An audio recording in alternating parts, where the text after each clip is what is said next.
tous, il est 22 heures. Merci de nous rejoindre pour suivre avec nous ce journal, les titres de l'actualité.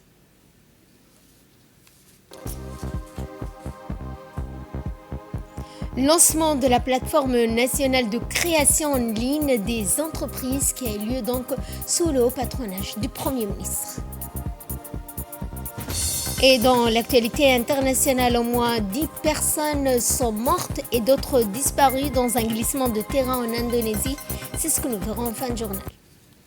Bonsoir à tous et nous ouvrons ce journal par ce forum et le lancement de cette plateforme de création en ligne des entreprises. En effet, sous le haut patronage du Premier ministre Abdelkader Kamel Mohamed, le secrétariat d'État chargé des investissements du secteur privé a organisé ce matin à Aïla ce forum, son lancement et cette plateforme de création en ligne des entreprises. Cet événement marque une étape majeure dans la modernisation de l'environnement des affaires en facilitant les démarches de création d'entreprises grâce à une solution numérique accessible, rapide et transparente. La nouvelle plateforme vise à encourager l'entrepreneuriat, renforcer l'attractivité du pays et soutenir le développement du secteur privé. Ce forum a réuni les membres du gouvernement, dont le Premier ministre, des représentants d'institutions publiques privées, des partenaires techniques, des acteurs économiques témoignant de l'engagement commun en faveur de la digitalisation des services publics et de l'amélioration du climat des investissements. À travers cette initiative, le secrétariat d'État chargé des investissements et du secteur privé réaffirme sa volonté d'accompagner les porteurs de projets, de promouvoir un écosystème entrepreneurial dynamique, inclusif et compétitif.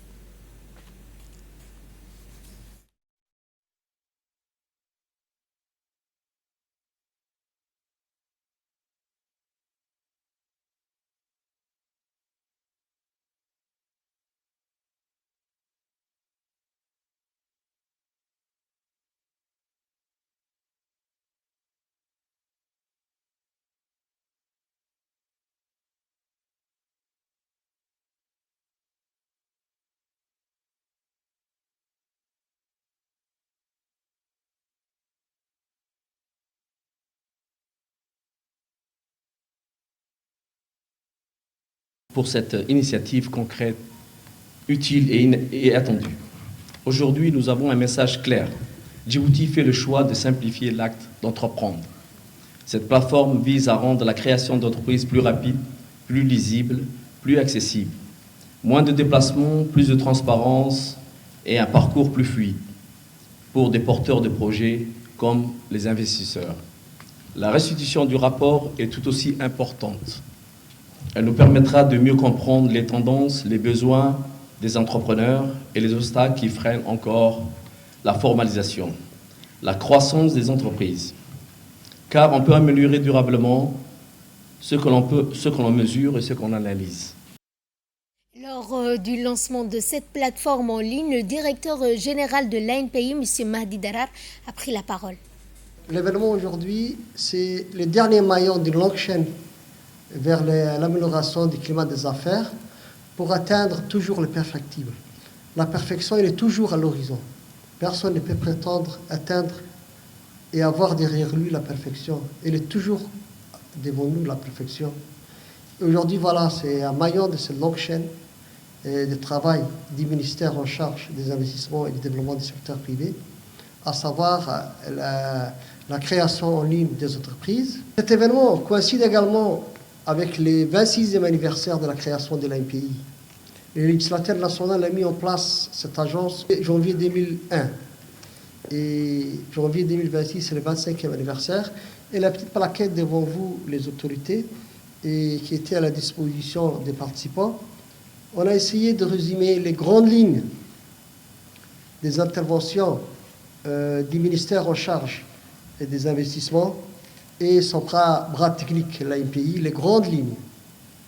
Peut-être que vous allez vous étonner, là vous allez voir les premiers systèmes nationaux de paiement. Certains d'entre vous vont se demander l'ANPI et le système de paiement national.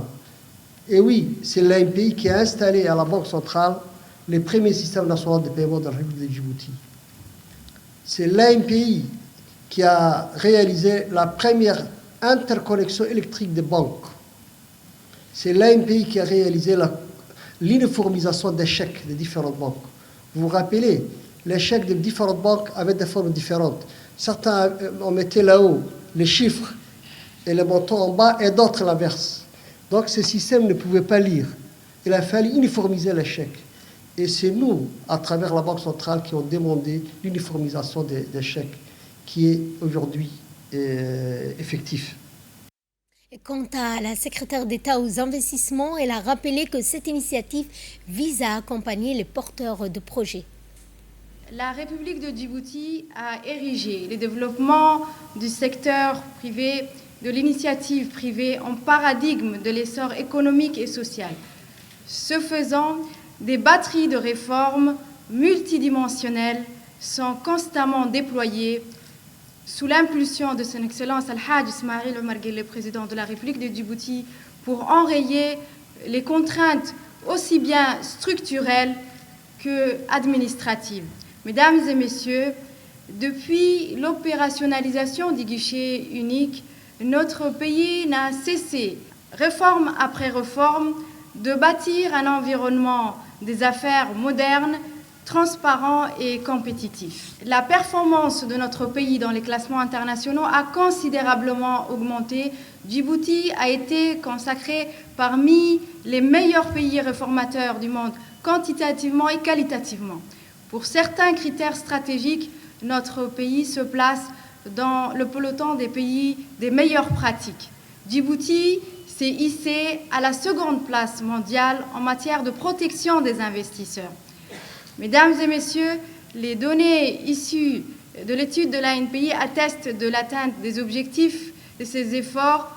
8 446 entreprises créées, un taux de survie de 50%, une résilience remarquable des entreprises dirigées par les femmes et des secteurs qui se diversifient. Ces résultats démontrent que nos réformes ont un réel impact sur l'activité économique et sur la dynamique entrepreneuriale.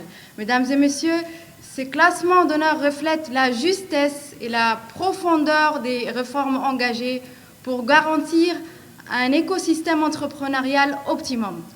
Ce programme de réforme a induit la simulation des initiatives privées et embellit l'expérience de l'usager des services publics.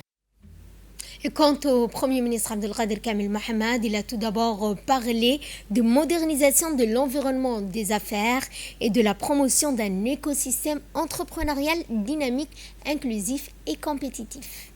Cette journée, qui marque une nouvelle étape dans la modernisation de notre administration, nous lançons aujourd'hui la plateforme nationale de création en ligne des entreprises, un jalon majeur, un symbole fort, le fruit d'un long travail et d'une vision claire insufflée par le chef de l'État. Mais au-delà de la technologie, ce lancement reflète quelque chose de beaucoup plus grand. Il restitue l'histoire d'un pays qui avance, d'un État qui se transforme et d'un peuple qui refuse de rester immobile. C'est pour libérer le potentiel que nous sommes réunis ici.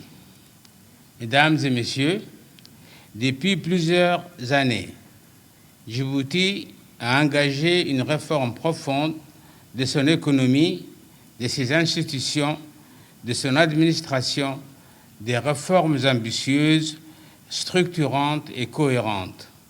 La simplification de la création d'entreprises, la modernisation du registre du commerce, la refonte fiscale, la digitalisation des procédures douanières, la modernisation du système judiciaire, le renforcement de l'accès au crédit, la digitalisation des services énergétiques, toutes ces réformes ont redessiné le paysage économique et renforcé la confiance des investisseurs. Aujourd'hui, nous franchissons un pas historique.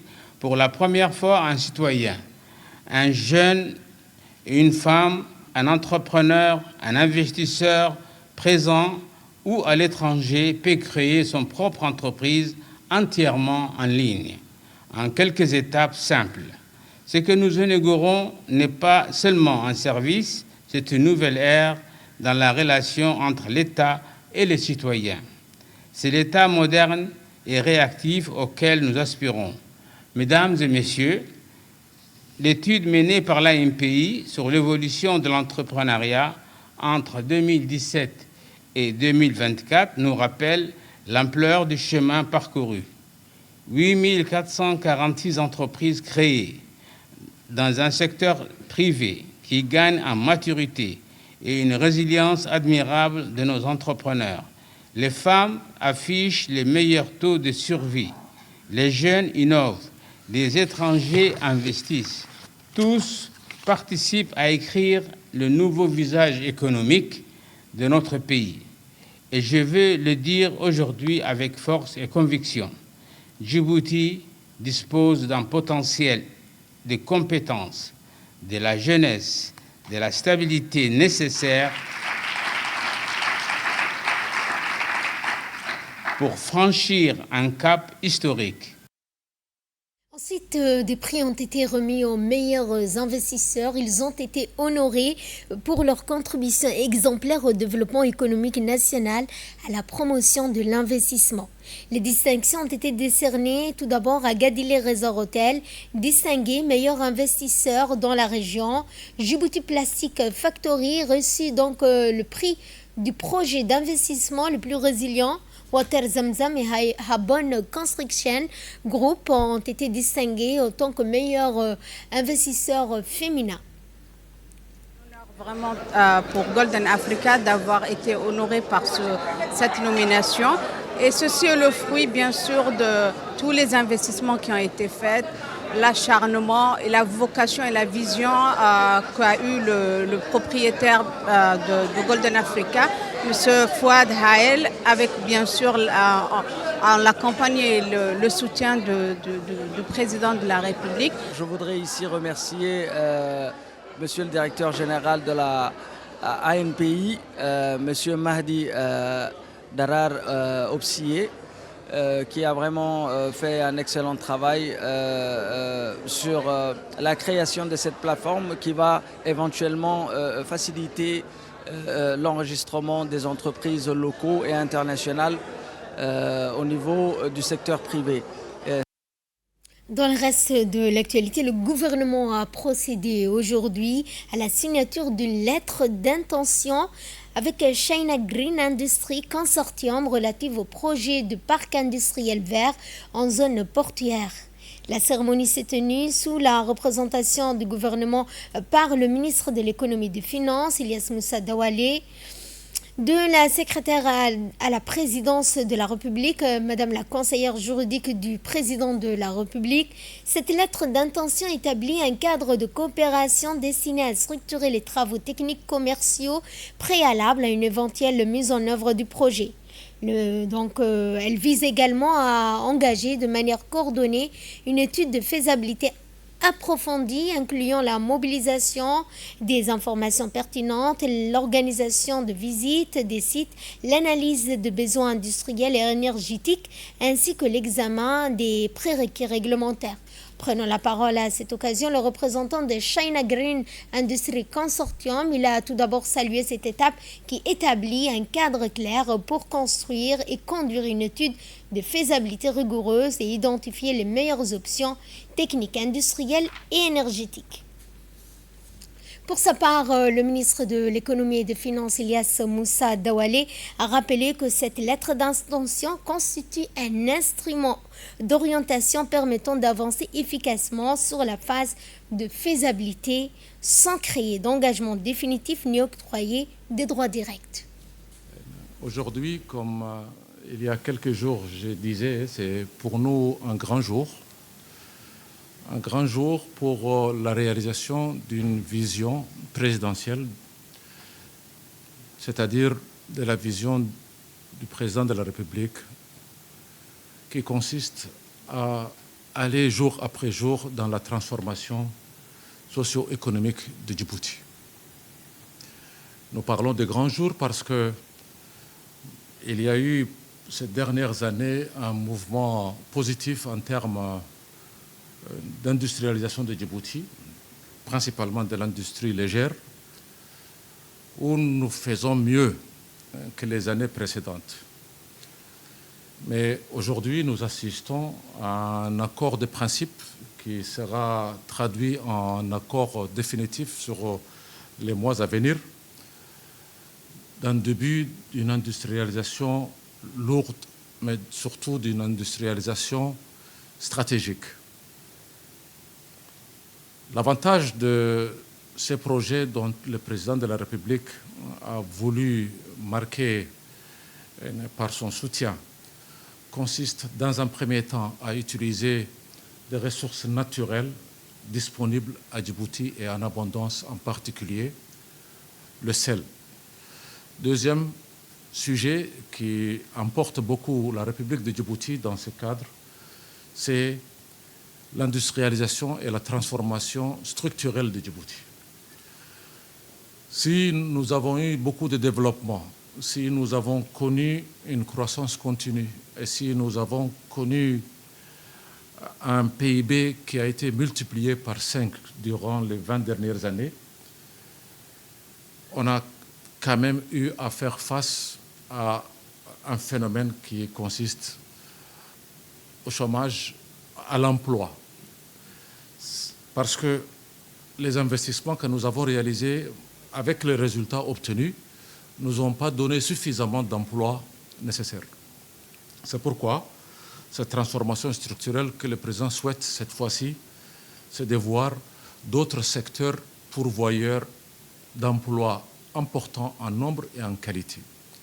Et cette industrie, donc, va apporter beaucoup d'emplois. Quand je parle de cette industrie, c'est la production de la soude caustique soda, c'est comme ça qu'on appelle, mais également tous les dérivés de ces soude caustiques, notamment tout ce qui est pipes ou en tout cas le tuyauterie, de l'aluminium. Et donc, c'est beaucoup de produits qui viendront derrière cette première matière première transformée. Nous allons à Dikil pour parler santé publique. En effet, le ministre de la Santé, Dr Ahmed Robleh Abdillah, a supervisé le lancement du projet dit Last Miles dans la région. À son arrivée à la préfecture, il a été accueilli chaleureusement par le préfet Hassan Abdi Robleh, accompagné du médecin-chef de la région, Dr Jama' Moussa Ouaïs. Cette mission d'envergure, le ministre était accompagné d'une délégation de hauts responsables de la santé, notamment Dr Hassan Abdurrahman, directeur général de la centrale d'achat de médicaments et de matériel à CAM, Dr Omar Mahmoud Ismail, directeur général du CHUD, Abdelkader Mohamed Garad, conseiller principal du ministre, Ali Khair, directeur des régions sanitaires. Initié en 2025, la CAM, ce projet vise à garantir un approvisionnement trimestriel régulier et sécurisé. L'objectif est d'acheminer des médicaments, des équipements de matériel médicaux depuis les centres médico-hospitaliers jusqu'aux postes de santé les plus reculés de chaque région. Autre point, ensuite, le ministre de la Santé accompagné du préfet de la région s'est rendu au CMH de Dikil. Cette visite visait à superviser le lancement de la campagne de chirurgie de la cataracte qui a débuté tôt ce matin. Pilotée par le ministère de la Santé via le programme national de lutte contre la cécité, cette mission itinérante s'inscrit dans une stratégie globale de santé publique après une première étape réussie dans les autres régions, c'est-à-dire à Lissabé. La campagne sillonnera également les 5 régions de l'intérieur du pays.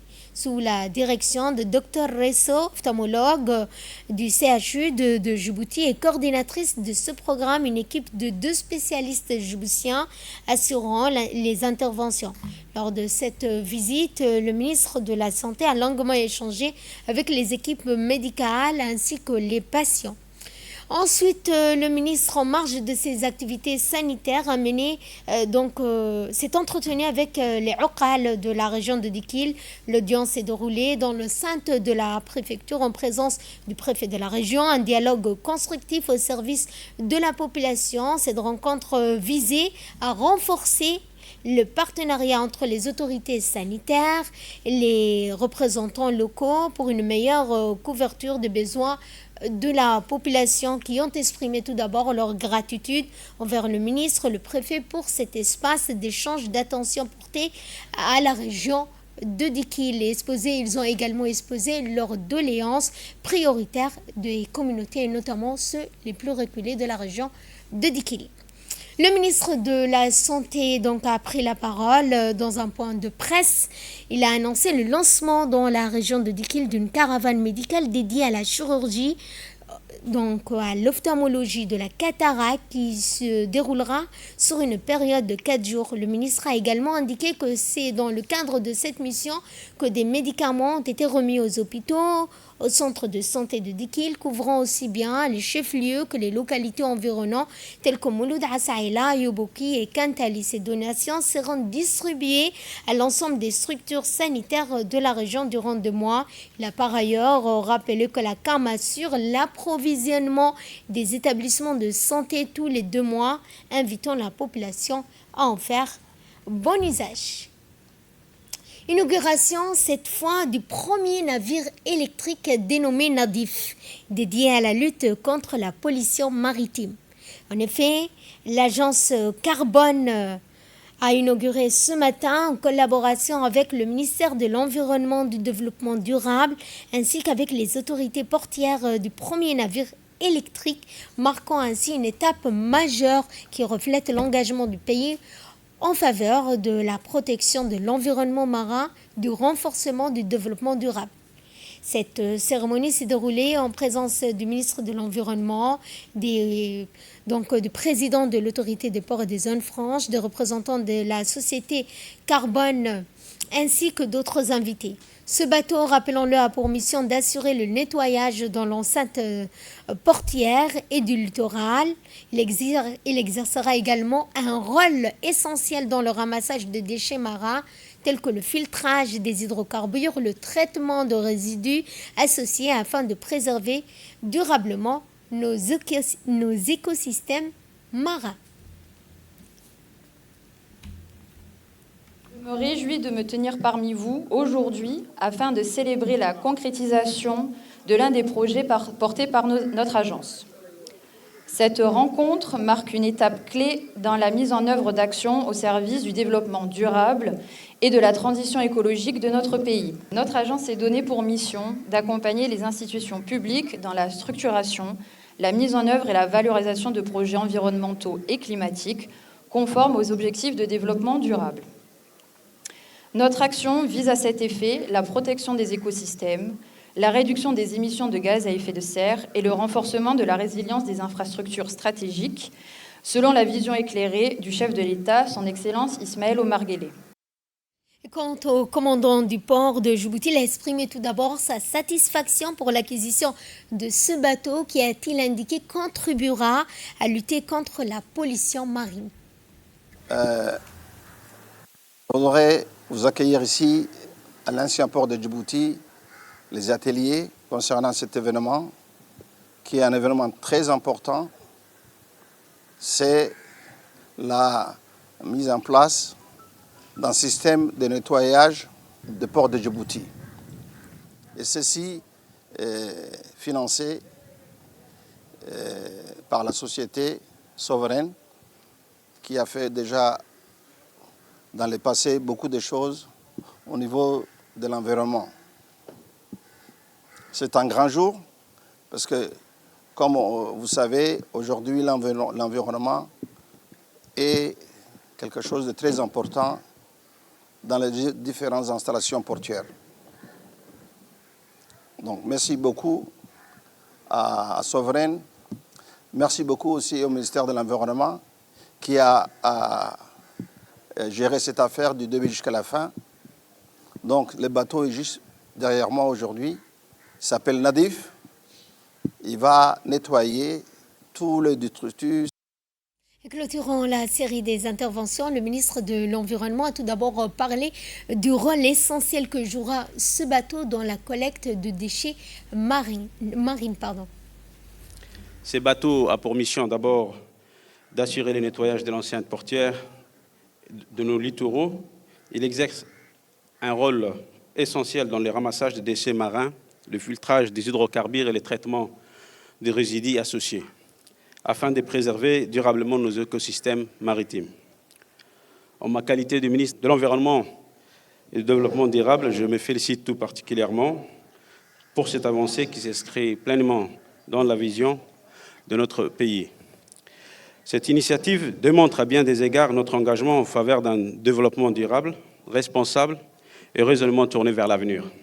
Ces navires à la fois électriques et dépolluants contribuent à la réalisation d'un objectif double. Ils favorisent la réduction des émissions de gaz à effet de serre et protègent notre environnement, en particulier maritime.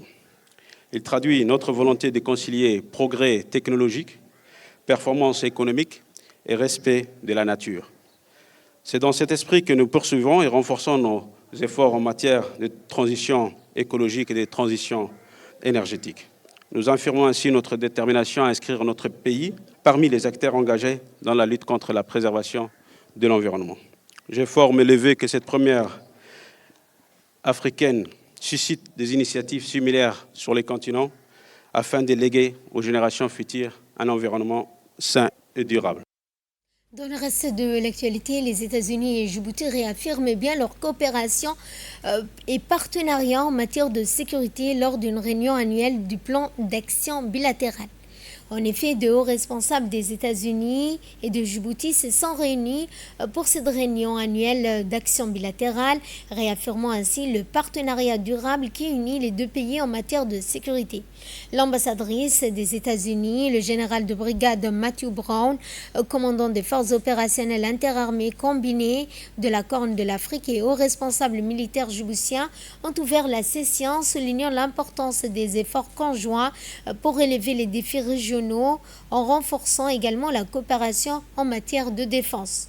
La réunion du PAC a mis en lumière les résultats concrets de plusieurs années de collaboration, notamment la construction du centre d'entraînement Mariama, du poste frontière de Galilée, la livraison de patrouilleurs à la marine djiboutienne, la livraison de 2 avions Cessna et de programmes de formation avancée pour les forces djiboutiennes. Cette initiative soutenue par l'assistance sécuritaire américaine et le programme de partenariat entre la garde nationale américaine du Kentucky et les forces armées djiboutiennes témoigne de l'engagement commun en faveur de la stabilité régionale, de l'impact durable d'une planification coordonnée. Le général de brigade Matthew Brown a indiqué que cette réunion annuelle du plan d'action bilatéral illustre la solidarité et la solidité de la profondeur du partenariat stratégique entre Djibouti et les États-Unis. Suivant cette fois le mot du colonel Ibrahim Zakaria Cher qui a rappelé le jalon majeur dans le renforcement de la coopération entre Djibouti et les États-Unis. C'est pour nous un réel honneur et un plaisir de vous souhaiter la bienvenue à l'occasion de la 4e réunion bilatérale annuelle de planification qui revêt une signification toute particulière puisqu'il s'agit également de la 3e fois que nous avons l'opportunité de nous rencontrer en présentiel. Cette continuité dans les dialogues témoigne de la solidité, de la confiance mutuelle et de la maturité de notre partenariat. Cette rencontre s'inscrit dans un contexte stratégique marqué par des mutations profondes de l'environnement sécuritaire régional et international. Elle nous offre également l'occasion d'évaluer le chemin parcouru, de consolider nos acquis et de tracer ensemble les perspectives futures de notre coopération. La coopération militaire entre nos deux pays a atteint un niveau remarquable, se traduisant concrètement par la réalisation des projets structurants et d'envergure. Ces réalisations constituent des jalons majeurs dans le renforcement des capacités opérationnelles de nos forces armées et illustrent le caractère pragmatique et orienté sur des résultats de nos partenariats. Dans cette dynamique, la Direction générale des relations internationales joue un rôle central et structurant.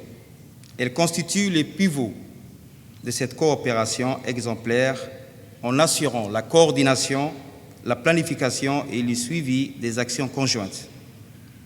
Notre objectif fondamental est d'implémenter la stratégie de défense définie par le chef suprême des armées, son Excellence, le Président de la République, en identifiant les menaces émergentes et en étudiant les solutions les plus adaptées pour y faire face de manière efficace et anticipative. Quant à l'ambassadrice américaine, elle a partagé donc la vision des États-Unis sur le partenariat stratégique avec Djibouti. C'est un privilège de me joindre à vous aujourd'hui pour discuter d'un sujet d'importance durable, le partenariat sécuritaire entre les États-Unis et Djibouti. Notre engagement commun en faveur de la défense et de la stabilité régionale est profondément enraciné. Et au fil des décennies, ce partenariat s'est renforcé et consolidé pour répondre à des défis en constante évolution. Lorsque nous parlons du partenariat sécuritaire entre les États-Unis et Djibouti, il ne s'agit pas seulement d'accords. Il s'agit de personnes réelles, de défis concrets et de résultats tangibles. Au fil des années, nous avons construit ensemble quelque chose de solide. Et chaque fois que la région est confrontée à une nouvelle épreuve, notre partenariat se mobilise pour y répondre. En 2020, notre collaboration a atteint un nouveau niveau de maturité avec l'élaboration du plan d'action bilatéral par pays, ce qu'on appelle le BCAP. Cette initiative représente une approche pan-gouvernementale permettant au département d'État et au département de la Défense de coordonner plus efficacement avec le gouvernement djiboutien pour soutenir les priorités sécuritaires de Djibouti. Le ministère du Commerce a, dans la continuité de sa campagne nationale de sensibilisation sur la métrologie locale, l'utilisation d'instruments de mesure conformes, l'ADN, l'Agence djiboutienne des normes de qualité, en collaboration avec le ministère du Commerce, a mené dimanche ses actions sur le terrain au niveau des stations de service de la capitale. Cette opération s'inscrit dans une démarche visant à garantir l'exactitude des mesures, la transparence des transactions commerciales et la protection effective des consommateurs. Elle a porté principalement sur la vérification de pompes à carburant, la conformité des instruments de mesure utilisés, la sensibilisation des opérateurs de stations-service en bonne pratique métrologique. Placée sous la supervision de Mme Ouma Mohamed, chef de service de la métrologie, l'intervention a concerné plusieurs stations pertinentes, notamment la National Oil Company, Ruby. Les équipes techniques ont procédé à des contrôles rigoureux afin de s'assurer que les instruments de mesure respectent les exigences réglementaires en vigueur et ne présentent aucune anomalie susceptible de porter préjudice aux consommateurs. Au-delà des contrôles techniques, cette action marque un important volet de sensibilisation. Les opérateurs économiques ont été informés de l'obligation légale de soumettre les instruments de mesure à vérification métrologique. NOC, et l'objectif de cette journée, c'était de voir si les instruments de mesure qui est les pompes à carburant est conforme ou pas. Donc j'invite les opérateurs économiques à s'approcher de l'ADN pour vérifier instantanément leurs instruments de mesure. En sport, avec le lancement de la détection de meilleurs athlètes en athlétisme en course sur site. L'Association pour la promotion de l'éducation physique et du sport scolaire, l'APEPS, en collaboration avec le ministère de l'Éducation nationale, de la formation professionnelle ainsi que la Fédération djiboutienne d'athlétisme, a lancé samedi au CEM de Fukuzawa et dans les régions de l'intérieur la deuxième phase de détection de meilleurs talents aux 800 et 1500 mètres.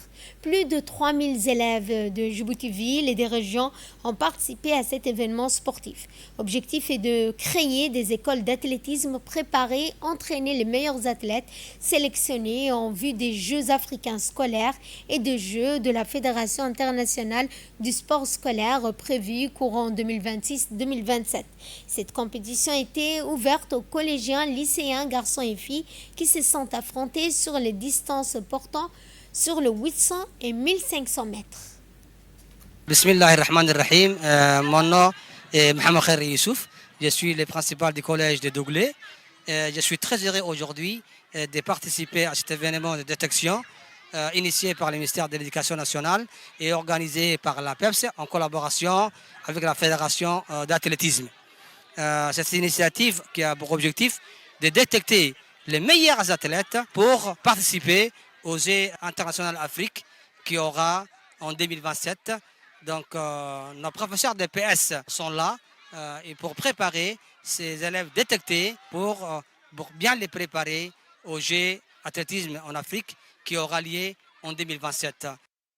Et pour clore ce journal, nous allons parler du glissement de terrain qui a fait au moins 10 morts et plusieurs disparus en Indonésie.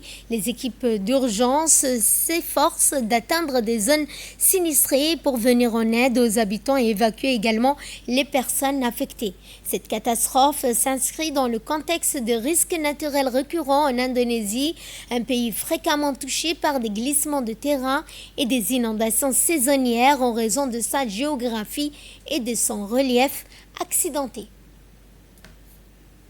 Sur ce, notre journal touche à sa fin. Merci à vous de nous avoir suivis. Excellente soirée à toutes et à tous.